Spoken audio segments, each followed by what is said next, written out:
Okay. So good evening, everyone, and welcome once again, where we're wanting to look at our mental well-being. And what I'm personally hoping from this session is that you will find at least maybe one little nugget, something that you could practically go and do that maintains your mental well-being or boosts your mental well-being, or that perhaps you'll be sensitized to kind of get support further if there's anything that kind of is becoming a challenge for you in this department. So just to start us off, many people might be wondering, what's the herd of elephants got to do with a talk on mental well-being? And this is one of the strategies that I use a lot for kind of influencing my mood and influencing how I feel, which is the use of pictures and memories, triggering good memories that trigger pleasant thoughts. So this herd of elephants, this picture was taken in Zimbabwe at one of the national parks in that country. And it's a place that whenever I go back to Zimbabwe, so I'm Zimbabwean, whenever I go back to Zimbabwe, I tend to go out on safari trips, and I go and look at nature. And where my mother lives, you actually get herds of elephants walking past, you know, not in kind of any controlled manner, but it's just their route that they go past. So when I see these pictures, they bring out in me these kind of happy feelings, these nice memories of being in Africa in the sun, enjoying the weather, enjoying the company. So that's why I've got that picture this evening, because for me, it's a boost for positive thoughts. So going into our session tonight, I want, one of the things that I want us to kind of get used to doing is checking in with ourselves and checking in with our emotions, thinking about how am I feeling? What emotion have I got? And being able to label our feelings, because most times if you cannot label your feelings, you cannot label the emotion you're feeling, then things might be happening to your body. Things might be ruining your mental health without you being aware. So the first step to being more emotionally aware is being able to check in with yourself. How am I feeling? So I'm putting that question out to everybody right now. At this moment in time, right now, how are you feeling? And if you're able to share, I wouldn't mind if you pop something in the chat box. How are you feeling? Are you happy? Are you kind of feeling just quiet? Are you excited? Are you sad? Are you feeling bored? Are you feeling sick? Which I hope not. But how are you feeling? So just check in with yourself for a moment and think about what's the feeling that you've got just now. Somebody's just said calm. That's a very nice one. And actually, feeling calm is a nice place to start if you're listening to a talk, because it means that you're able to engage a bit better. Okay, so think about how you're feeling. If it's not in the chat, it doesn't matter, but just keep it in mind. So just to start us off, I wanted to share with us this definition of mental health from the World Health Organization. And they define mental health as a state of well-being. So it's a state where, as an individual, you are able to realize your own potential. And so our potentials are going to vary, but you come to a point where you understand yourself, who you are, and what potential do you have, and you realize that potential. So you're not trying to keep up with the Joneses, you're not trying to be somebody else, you're not trying to look like a personality on TV or a celebrity or an influencer. You understand who you are, and you're working towards fulfilling your own potential. And then secondly, you are able to cope with the normal stresses of life. So our life is not going to be a bed of roses all the time. It's not going to be just, you know, celebration, joy, joy, joy. Part of life is that we're going to face some stresses. And being well means that you can cope with the normal stresses of life. So whatever it is that your life demands of you, the day-to-day demands, being able to get up in the morning, look after yourself, do the tasks that are facing you, do your shopping, do your cooking, or whatever it is that you do, being able to cope with the normal stresses of life.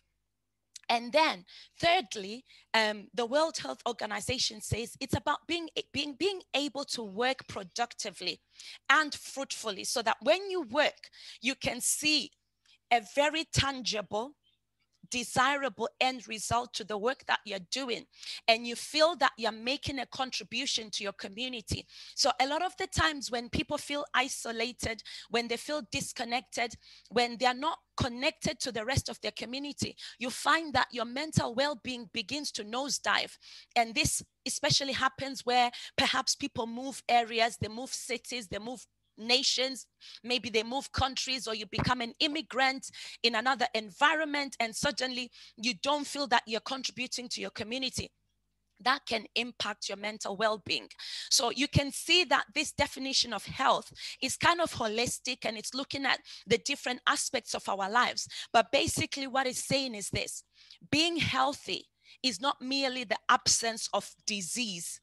So the fact of your mental well-being is not about the fact that maybe you haven't got an official diagnosis of a mental disorder.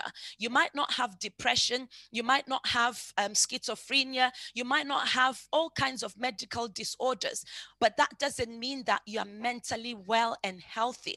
Health means that, every aspect of your life is well balanced. And that's where the key is in terms of managing ourselves. So when you start to feel things getting out of hand in one dimension of your life, you cannot afford to just let it slide, because eventually it affects every other part. So what can I do to enhance my well-being? This is what I'm going to be focusing on tonight. What are some of those things we can do? So the first thing that I think we ought to do is to be able to understand our unique disposition. So who am I? What kind of a personality do I have? What's my personality trait? And I'll give you an example here. For example, I'm an introvert. That doesn't mean that I'm shy or I'm reticent or I'm a recluse. I don't want to socialize with people. But what it means is that, I get re-energized and charged up by spending some time alone, some solitude, doing things that don't require me to be in a crowd and be around people. So I charge my batteries well if I'm alone, or if I've got a bit of space to be able to think, to read a book, to do something quietly, listen to music, do something that charges me back up. And that's me. Now, if as an introvert, I tried to perpetually behave and live like an extroverted personality, it would mean that I would burn out quicker than I would be able to tolerate if I was living to my introverted personality. And so you see, sometimes, especially in the Western world, the world is geared towards the extroverts, the people who talk the most, the people who are sort of in your face, the people who kind of enjoy being around company, people who are gregarious. But when you understand who you are, you can sort of adjust the things you do, adjust your working life, your personal life to suit your personality, so that you're not distressing yourself and you're not actually causing yourself to become overwhelmed. And again, one of the things that I've personally found helpful is that you need to research and develop a worldview. So what are your assumptions about life? What's your worldview? How do you make sense of the world? How do you understand things that are not always very clear, are not always very clear cut? How do you make sense of this COVID-19 situation? How do you interpret what we are seeing around us? How do you interpret people being sick, people dying, the death rate increasing? How do you interpret all those things? I believe that we need to have a worldview and a philosophy that guides your life, so that when you get to the point where you personally don't have answers, you can lean back on your worldview. For example, I believe in the Christian worldview, and that's how I make sense of my world. And when I get to that point where things are not always clear-cut, I fall back on my worldview. And I always encourage people to research and develop a worldview. And then the other thing that I think is particularly helpful when we are looking at our well-being and our mental health is understanding how your brain works. So how does my brain work? There are times when the brain is just acting like a very big photocopying machine. It's just copying, the stimulus that is being put into it. What are you feeding your brain with? your brain will react to what is being inputted into it. It will react to things coming from outside. It will also react to things happening in your body physically. And I'm going to give you an example.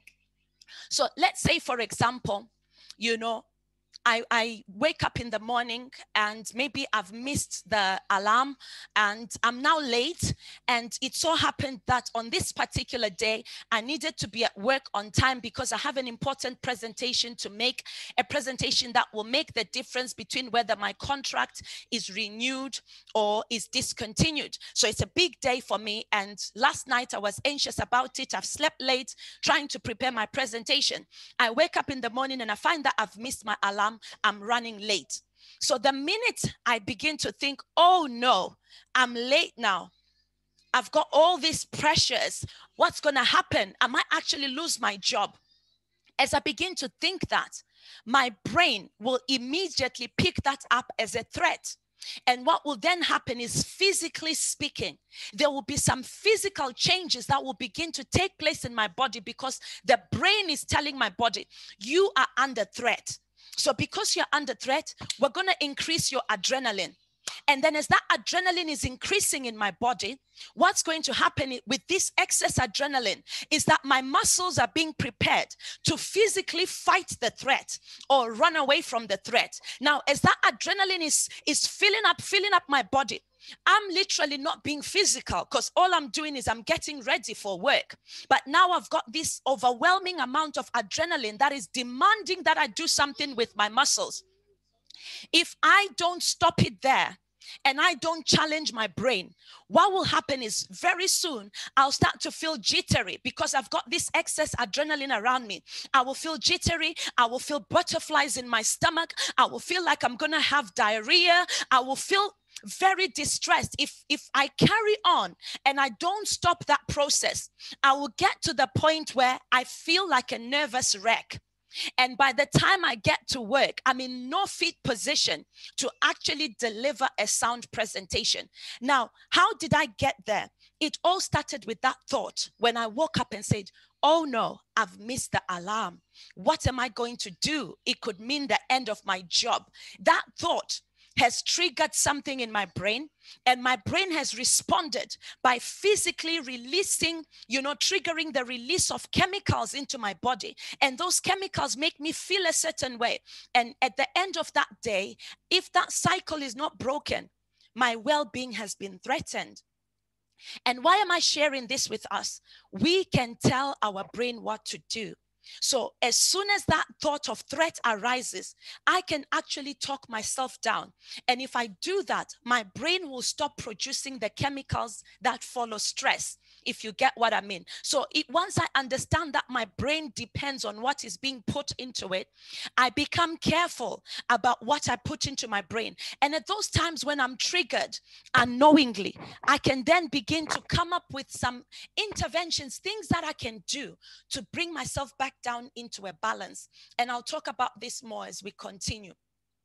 So a lot of us, from the time when we were young, we never learned actually how to think in a positive manner. We never learned how to actually discipline our minds. So we've trained ourselves to think along some negative loops. And it goes round and round and round. Your brain is used to thinking in a particular manner. Let's say, for example, you grew up being frightened of dogs. So whenever you see a dog, the brain gets triggered. Uh-oh, danger is coming. And then danger is coming. What do I need to do? I need to run away. I need to get out of here. I need to find a way to remove myself from the situation. So you run. That loop, that whole thinking loop of dogs are dangerous, dogs frighten me, dogs make me afraid, that thinking loop then means that my brain has learned a circuit. Every time I see a dog, the brain's going to say, uh-oh, we remember what happens when we see dogs. We don't like dogs. Dogs make us anxious. My brain will literally release chemicals that bring that feeling of anxiety, bring that feeling of being threatened. And then that carries on in that loop. And it always ends in the same way because I've been feeding my brain in that direction. But there's something really wonderful about our brain that neuroscientists are telling us now, which is the capacity of the adult brain to form new connections. So you don't have to be stuck with the old thinking loops. So when a way of thinking is unhelpful, when you think that way and you end up being left feeling stressed, feeling overcome, feeling like you've got no control, you can actually stop it. You can retrain your mind. So rather than I see a dog, I'm going to run because dog's dangerous. I see a dog and I don't run and I stay there. Yes, I feel uncomfortable. I feel anxious. But what I'm doing is I'm teaching my brain a different outcome. And if I stay there and nothing happens to me, my brain has just learned a different system. And if I keep doing that over and over, when I see a dog, I refuse to run away. And then gradually my brain begins to learn dogs are not harmful. You're all right with dogs. So I've just started a new thinking loop. So our adult brain is able to create new connections, regenerate, create new structures, and we can use this to our advantage to make sure that we stay well. So there are three systems that usually work in our brain, and I'll just describe them broadly speaking. So we've got something called the drive system. Now, this is the system that helps us to achieve goals, get resources. You know, like this morning, there was the workshop around getting funding for your project idea. You know, the drive system drives you to say, right, there is something going on. There's some training going on. I'm going to log on to Zoom so that I can find out how to get resources for my project. The drive system gets you feeling excited. You are driven to achieve stuff. However, if you stay in that system for too long without having a break, without taking time out, without resting, what will happen is you go into overdrive, and that's where you see people getting burnt out. And then we have another system now called the soothing system. Now, this is the system where, you know, our brains release the chemicals for slowing down, for resting, for connecting, forming relationships with people, feeling safe enough to engage into relationships, whether it's a friendship or a romantic relationship or a business partnership. This soothing system kind of puts us in a place where we can rest, we can recuperate. And then we have the threat system. This is the system that is triggered when you need to be protected from danger. You know, when your brain thinks, uh-oh, something's threatening our lives here, your brain quickly goes into this mode of fight or flight, or sometimes freeze, where you can't even do anything. You're so overwhelmed. For example, women who are in situations where there's domestic violence, or children where there's domestic violence, there's abuse, they may get into that mode where they are so threatened that they literally freeze. They can't even run away. And people are saying, but if he's beating you up, why can't you leave the marriage? Why can't you leave the relationship? But literally you're frozen. You're so overwhelmed with fear. So these are the three systems. The secret is to make sure that your systems are balanced. If you dwell continually in the threat system, you are going to become mentally unwell. If somebody has continually, constantly, they are feeling threatened, they are going to become unwell. They'll become ill. If, however, you are continually in the soothing system, you will never achieve anything. You will never do anything that amounts to anything. So the secret is to balance your systems, your drive system, your soothing system, and the threat system. Be threatened enough to actually rise up and escape danger. But don't be threatened so much that you've become paralyzed and you can't move. Because once you are in there, you can't really move forward. And you begin to feel ill. You begin to feel unproductive. Okay, so the idea is to balance everything. Everything be balanced. Everything be balanced. Don't be too driven. Don't be over relaxed that nothing gets done. And don't feel too threatened. And I'll show you in a minute how we can actually bring our threat levels down. So when we're talking about our threat system, that threat system will be activated if, for example, physical danger is coming your way. You look around you, and maybe there is a lion coming at you, and it's not in a zoo, it's a wild animal, and it's roaring and it looks like it's hungry. And then you feel threatened. Your brain says, oh my goodness, we're about to become lunch. Then your brain immediately again releases adrenaline to strengthen your muscles so you can run. That's why when people are in danger, they run like they've never run before. Or sometimes they even get hurt. trying to escape the danger, and they don't even feel that they're hurt until hours later, you know, when the adrenaline has started to go down. So when I'm threatened by a physical danger, my brain will want me to escape that. But however, this threat system will also be activated even when there is no physical danger. You can feel threatened just by feeling that somebody doesn't like you. You walk into a room and somebody gives you a funny look, and they look you up and down and, you know, maybe roll their eyes or something. Your threat system can be activated by that. Just that feeling, this person doesn't like me, they're being funny with me, that can activate you. Being rejected, you know, many of us have been young before, you know, you've had relationships and maybe the relationship broke down. The person you thought was the love of your life turned around and said, I don't love you. I'm not happy. You make me feel miserable. You know, you feel that way. As soon as you feel that way, you feel rejected, your brain will release chemicals that make your whole body feel sick. Adrenaline, cortisol, the stress hormone will overwhelm you, you know, and if you don't know what to do with it, you will literally feel ill. You know, what about feeling lonely? Some people now have been, you know, in lockdown for a long time. They've not been able to connect with others and they're feeling lonely. That feeling of loneliness can actually trigger this threat system. Experiencing a setback, maybe you were expecting a promotion at work, or you were expecting your business to go to the next level, and then you get a setback, that can trigger your threat system. Being criticized, you know, abuse, I've said it before, and negative thoughts. So sometimes all you need to think negatively and that threat system starts. So you're sitting down at home, all of a sudden the thought comes in your mind, I really don't like Lucy. And then you don't challenge that thought. You go forward and be like, actually, she's the most annoying human I've ever seen. And then you start building up on it, building up on it. As you're building up on it, your brain will respond like that Lucy had an AK-47 rifle to your head.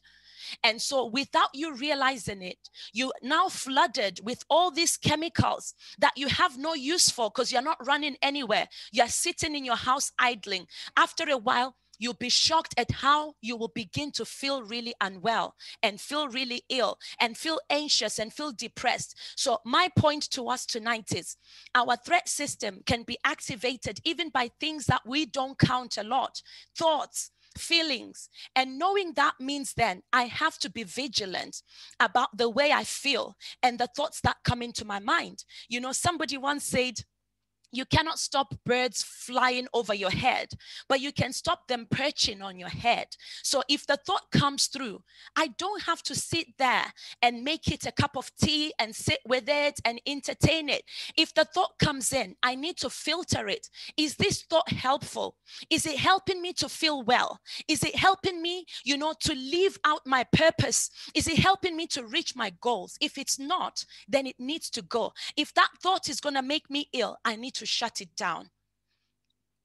So you have to decide now, do I want to be under the threat system or the soothing system, which I mentioned before? So this threat system puts you into fight, flight, or freeze, like I said. So it's preparing you to physically fight, preparing you to run away, or it's going to make you freeze, you know, and not be able to make a decision.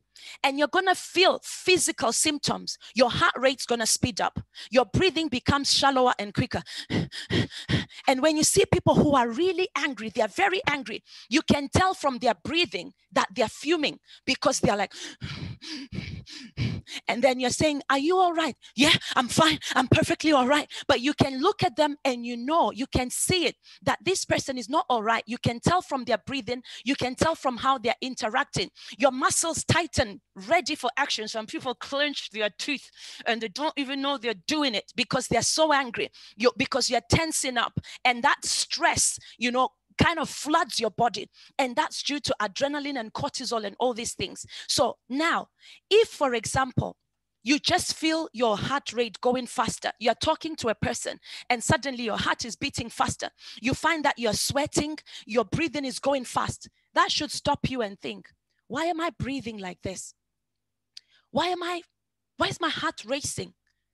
Okay, my threat system's been activated. Now, how can I calm myself down?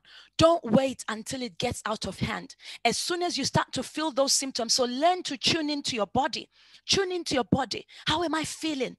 Well, what are those butterflies in my stomach? And then try to bring yourself down. We all have different ways we can calm ourselves down. Go running, go for a jog, go for a walk, play some music, do something, distract yourself, move away from that person who is making you feel that way. As soon as you feel the physical symptoms, move away and challenge those thoughts. Make sure you bring thoughts that will bring a positive outlook. And then, that parasympathetic nervous system, it slows things down. It helps us to rest, to digest. If you're always stressed, your heart is beating fast, your muscles are too tight, there are some physiological functions that stop. Like when you're really angry and adrenaline is full in your body, the blood gets diverted away from your digestive system. So your stomach doesn't get much going on. Because the body thinks, what? Digestion, you're not important. We're trying to kill somebody here. Or we're trying to run away from danger. Digestion out of the window. And if you continually live like that, you'll be surprised after a while you've got ulcers or you've got some kind of gastrointestinal problems. So it's when we're able to soothe ourselves and relax that you can rest. The cells in your body can regenerate. You lower your heart rate, your blood pressure. Give yourself time to be at ease. If you're not at ease, then find something that's going to take you there. And that will be different for all of us. But the science of it is the same. Find ways to kick your soothing system in. When you look at babies, for example, babies are really good at self-soothing, usually. I have a daughter who used to suck her finger. If she feels a bit stressed, she'll suck her finger. And as soon as she sucks her finger, she's happy. Some parents give their babies soothers, all that is about trying to kick in their self-soothing system. Now, I'm not asking you to have a dummy as an adult, but I'm saying find something that will kick in that self-soothing system. And then your mind has a lot to do with how you're feeling. That's why when we were starting tonight, I was saying, how are you feeling? How you're feeling depends on what you're thinking. And then some of us, our minds wander. They go different places, which is not a problem. But where is your mind wandering to? What are you daydreaming about? If your daydream is positive, then guess what? Your brain's going to fill you with positive hormones, oxytocin, that hormone we have when we're bonding with our babies or bonding with a loved one. It will fill you with nice hormones, serotonin. It will calm you down. If what you're daydreaming about is positive, the brain will respond. However, if your daydream is negative, I don't like how Mrs. Bouquet spoke to me last weekend. I don't like her condescending attitude. Who does she think she is? And then you start to daydream of meeting Mrs. Bouquet and being sarcastic back at her. And when she says this, I'm going to say that, and I'm going to give her a piece of my mind. Well, if your daydream is like that, you are making yourself ill. And so you need to discipline your mind. When some thoughts come into your mind, check the thought. What sort of a thought is this? Is it a thought of revenge, a thought of hatred, a thought of negative stuff? Is it a thought of shame? Are you ashamed about something or whatever? All these kind of emotions that are negative. As soon as you see that thought, don't sit there and daydream and entertain it. Challenge that thought. Change your mind. You can change your mind and apply yourself to something else. Whatever you focus on, your mind will make it bigger. If I focus on the right stuff, my brain will release the right chemicals, make that right stuff bigger, and I continually live well. Whatever I focus on will be underlined. If you make up your mind to look for the good in everything, look for positives, your brain will learn how to scan for positives. Even when other people are saying, there's no hope here, we don't even know how we're going to get out of this. But your brain will start to scan for the good things when you've trained it. For example, I'm sure many of us drive here on this platform. Let's say you bought a car.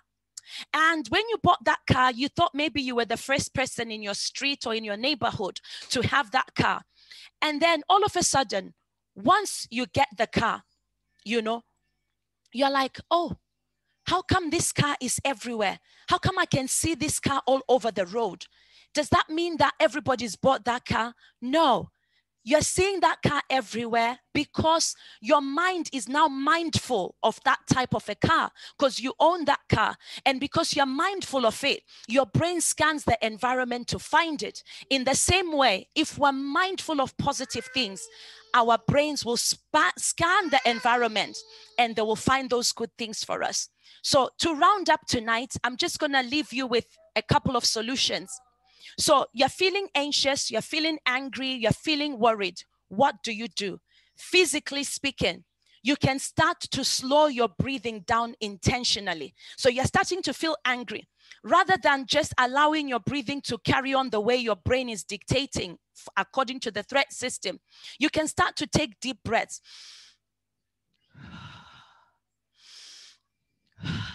Deep breath, and in a rhythm, 5 seconds in, hold the breath, breathe out for 5 seconds. If you repeat that for just 2 minutes, it will calm your system down. Your brain will start a different cycle of chemicals. And then change your thoughts. Have a nice picture in your mind. Have something that you can fix your head on, you can meditate on, something that is nice. Change your physical posture to aid your recovery. So for example, if you're angry, your brain's releasing adrenaline. You start your breathing in a rhythm, you change your thought, and then do something that is using your muscles so that you've not got adrenaline floating freely in your body. Start to expend the adrenaline, maybe by walking, by running. Just go do some gardening, do something physical, do some cooking, some cleaning, clean and scrub your oven. As you do that physical activity, that adrenaline will go lower and lower and lower, and you will start to feel better. And then finally, your long-term plan. You should have a long-term plan for your well-being. That long-term plan should be about understanding your triggers. So what triggers me? Whenever somebody says something and I have an emotional reaction to it, whether it's anger or shame or fear, what really is it that's triggered me? What really am I afraid of? What really am I angry about? Once you try and understand your triggers, you will understand that it's not so much about other people, it's about you. Once I am sorted out on the inside, other people can't trigger me. They can't change my mood. But if I don't understand myself, people will continually trigger me. So when you get angry, ask yourself, why am I angry? It's not that so and so said I'm ugly. Why am I angry? There's something else underpinning that. Maybe I have low self-esteem. Let me work on myself. Maybe I have a spirit of rejection. Let me work on myself, and then begin to dismantle some of those unhelpful attitudes and mindsets. Is there something that you've continually thought about that is not helpful? A mindset that is not good, Begin to dismantle it. And then finally, ask for help. Ask for help. Seek support. If you've got trauma, if you've been a victim of something horrific, don't try to manage it. Go and get help. And I'm sure we will all enjoy good mental well-being. So to end tonight, once again, label your feelings after that talk. How are you feeling? If you're not feeling positive, begin to work on it. And I'm sure you will feel better. Thank you, everyone, for listening. I'm going to end here.